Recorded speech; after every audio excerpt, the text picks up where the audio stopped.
बहुत समय पहले काशीपुर नामक गांव के बाहर एक सुनसान कुटिया थी। शाम होते ही वहां से किसी औरत के रोने की आवाजें आती थी, जिन्हें सुनकर लोग डरते और उस ओर नहीं जाते थे। गांव के बच्चे अक्सर आपस में चुड़ैल की कहानियां सुनते और डरते। लेकिन एक दिन किशन और उसका दोस्त अर्जुन इस रहस्य को सुलझाने की ठान लेते हैं। अर्जुन, चलो आज रात कुटिया के पास चलते हैं, पता लगाते हैं आखिर वहां कौन रोता है। क्या तुम डर गए? डर तो लग रहा है किशन, लेकिन अगर हम साथ हैं तो चलने में कोई हर्ज नहीं। पर माता पिता को मत बताना, नहीं तो वो रोक देंगे। रात होते ही किशन और अर्जुन दोनों चुपके से घर से निकल पड़ते हैं। दोनों के हाथ में टॉर्च है और दिल जोर जोर से धड़का रहा है। अर्जुन, देखो उधर कितनी अंधेरी है, कोई आवाज भी नहीं आ रही। लगता है आज तो सब ठीक है। नहीं किशन, सुनो, जैसे ही हवा चलती है कोई औरत धीरे धीरे रोती है। ये आवाज और पास से आ रही है। दोनों दोस्तों ने साहस दिखाया और बढ़ते चले गए। कुटिया के पास पहुंचते ही टॉर्च की रोशनी में उन्होंने देखा कि वहां कोई बैठा है, एक लंबी सफेद साड़ी पहने औरत।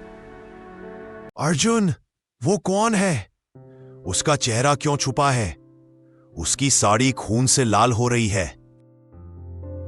मुझे तो बहुत डर लग रहा है किशन, वापस चलें क्या? पता नहीं वो हमें देख ना ले। लेकिन तभी चुड़ैल का चेहरा ऊपर उठता है। उसकी आंखों से लाल लाल खून के आंसू बह रहे हैं और उसकी चीख गांव तक सुनाई देती है। तुम दोनों कौन हो?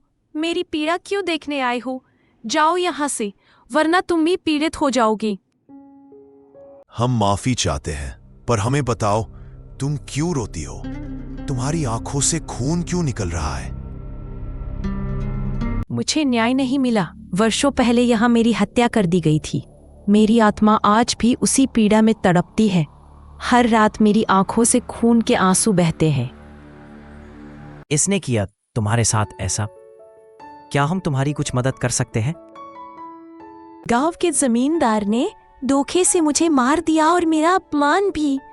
मेरी आत्मा शांति चाहती है, बस न्याय दिला दो, तब मैं मुक्त हो जाऊंगी। किशन और अर्जुन डरते हुए घर लौटा, लेकिन चुड़ैल की बातों ने उनके दिल में सहानुभूति जगा दी। दोनों ने अगले दिन गांव के बुजुर्ग नत्थू काका से बात करने का निश्चय किया। काका, क्या यहाँ किसी औरत का खून हुआ था? यहाँ चुड़ैल का वास है, उसने हमें अपनी कहानी सुनाई।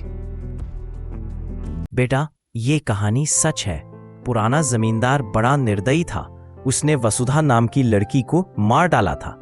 तब से उसकी आत्मा भटक रही है।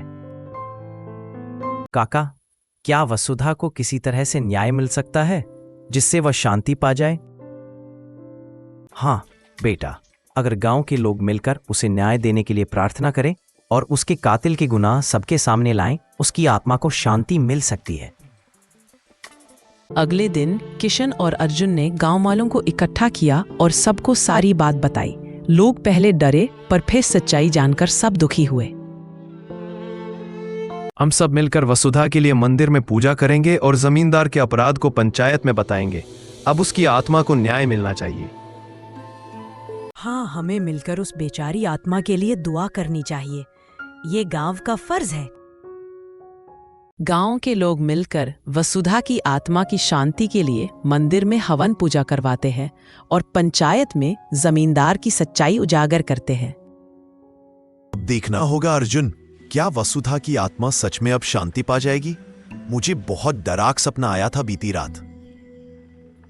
किशन, आज रात फिर से वहां चले, शायद हमें चुड़ैल फिर से दिखाई दे और कुछ बोले। रात को दोनों मंदिर के पास जाते हैं। कुटिया के अंदर से फिर वही रोने की आवाज आने लगती है। तुम दोनों ने मेरी कहानी सबको बताई, मुझे न्याय दिलाने के लिए गांव को जागरूक किया। मेरी आंखों से अब बस आखिरी खून के आंसू निकल रहे हैं। वसुधा दीदी, हमसे जो बन पड़ा वो किया। अब आपकी आत्मा को शांति मिले, यही हमारी इच्छा है। तुम्हारे खूब हिम्मत और इंसानियत के लिए आभार। अब मुझे शांति मिल रही है। मेरी आत्मा अपना बदला ले चुकी है। अब मैं मुक्त होने जा रही हूँ। धीरे धीरे चुड़ैल का रूप फीका पड़ने लगता है। खून के आंसू मोती में बदलने लगते हैं और उसकी आत्मा हवा में समा जाती है। अर्जुन, देखो, अब कुटिया भी उजवी लग रही है। अब शायद गांव में डर की छाया नहीं रहेगी। हाँ किशन, अब गांव में कोई डरावनी आवाजें नहीं आएंगी और लोग चैन से रह पाएंगे। सुबह होते ही गांव की फिजा बदल सी गई। लोग राहत की सांस लेते हैं और किशन अर्जुन का धन्यवाद करते हैं। देखो बेटा, तुम दोनों ने जो साहस दिखाया है उससे गांव की बरसों पुरानी समस्या खत्म हो गई है। हर कोई तुम पर गर्व करता है। अब गांव में बच्चे भी रात को खेलने से नहीं डरेंगे। तुम्हारी वजह से गांव में सुख शांति लौट आई है। अब ये कुटिया भी गांव का हिस्सा बनेगी और जो हुआ उसे हम कभी नहीं भूलेंगे। किशन और अर्जुन की दोस्ती और साहस ने गांव की किस्मत बदल दी। अब वे हर समस्या का डटकर मुकाबला करना सीख चुके हैं। अर्जुन, वसुधा दीदी की आत्मा को शांति मिली। अब हमें हमेशा सच्चाई के साथ रहना चाहिए। सच है किशन, हमें कभी भी किसी की पीड़ा को अनदेखा नहीं करना चाहिए, चाहे वह इंसान हो या आत्मा। गांव में अब कोई डर या रहस्य बाकी नहीं था। सभी लोग आपस में हंसते बोलते मिलजुल कर रहते। पुराने समय की डरावनी कहानी अब सिर्फ बच्चों के लिए दादी का किस्सा बनकर रह गई।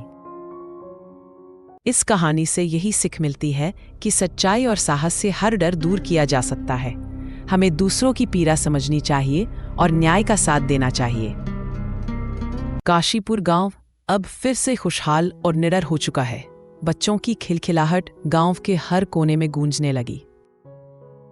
यह कहानी एक छोटे से गांव ब्रजबासा की है, जहां के लोग अपनी सुकून भरी जिंदगी में मशगूल रहते थे। लेकिन उस गांव की एक बात अजीब थी, वहां की हर रसोई में रात को होने वाली हलचल। गांव के पुराने घरों में रसोई से अजीब सी सरसराहट की आवाजें आया करती थी। लोग कहते थे कि इन घरों की रसोई में रात के तीसरे पहर कोई अंधेरे में साया घूमता है। इसी गांव में एक परिवार रहता था जिनके घर का नाम था शांतिवन। उस घर में मोहनलाल, उसकी पत्नी मीना, बेटा सुरेश और बेटी पायल रहते थे। मीना, क्या तुमने कभी रात में रसोई से बर्तन गिरने की आवाज सुनी है? मुझे तो कई बार अजीब सा एहसास होता है। हाँ मोहन, सुना तो है, पर मैंने सोचा होगा बिल्लियों का काम होगा। लेकिन पिछले हफ्ते तो वहां दूध की कटोरी अपने आप गिर गई थी। पापा, कल रात मुझे भी लगा कोई रसोई में चल रहा था। मैंने दरवाजा खोलकर देखा तो वहां कोई नहीं था। पूरा परिवार अब रसोई की अजीब गतिविधियों को लेकर परेशान हो गया था। हर रात रसोई में कुछ न कुछ अजीब जरूर हो जाता था। मम्मी, क्या सचमुच यहाँ कोई भूत है? मुझे तो अब अंधेरे से डर लगने लगा है।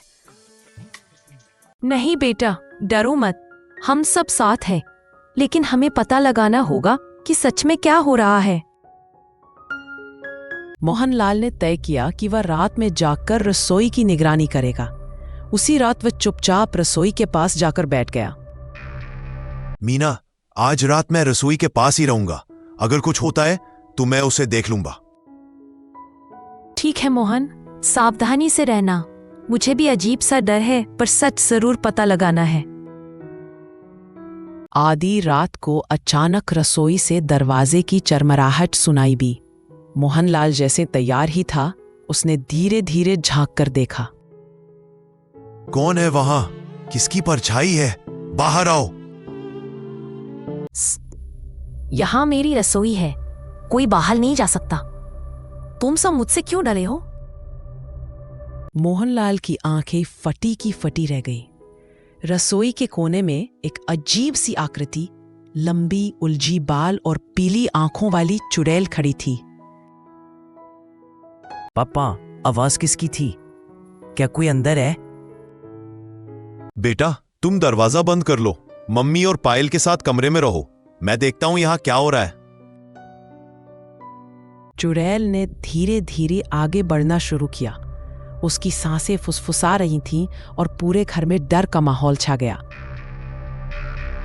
क्यों आए हो मेरी रसोई में? ये बर्तन सब मेरे हैं, ये जगह मेरी है। तुम कौन हो? हमारा क्या नुकसान चाहती हो? मैं इस रसोई की आत्मा हूँ। वर्षों पहले मुझे यहाँ भूखा मारा गया था। अब मैं हर रात खाने की तलाश में आती हूँ। मोहनलाल की सहानुभूति जाग उठी। उसे डर के साथ साथ उस आत्मा के दुख का भी एहसास हुआ। अगर तुम भूखी हो तो हम तुम्हें खाना दे सकते हैं, लेकिन हमें डराओ मत। सच? क्या सचमुच तुम मुझे खाना दोगे? वर्षों बाद किसी ने मुझसे बात की है। हाँ, हम इंसानियत मानते हैं। हम चाहे तो हर रात तुम्हारे लिए कुछ दूध और रोटी रख दिया करेंगे। पूरी रात परिवार ने डर को किनारे रखकर चुड़ैल से इंसानियत से बात की। धीरे धीरे चुड़ैल का स्वर भी बदल गया।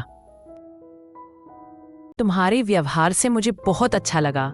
मुझे अब इतना डर नहीं लग रहा। मैं तुम्हें कभी नुकसान नहीं पहुंचाऊंगी। पापा, अगर अब वो हमें नुकसान नहीं पहुंचाएगी तो हमें अब डरने की जरूरत नहीं है। बेटा, डरना नहीं चाहिए जब तक हम इंसानियत से पेश आए, भले किसी आत्मा के साथ हो या किसी इंसान के साथ।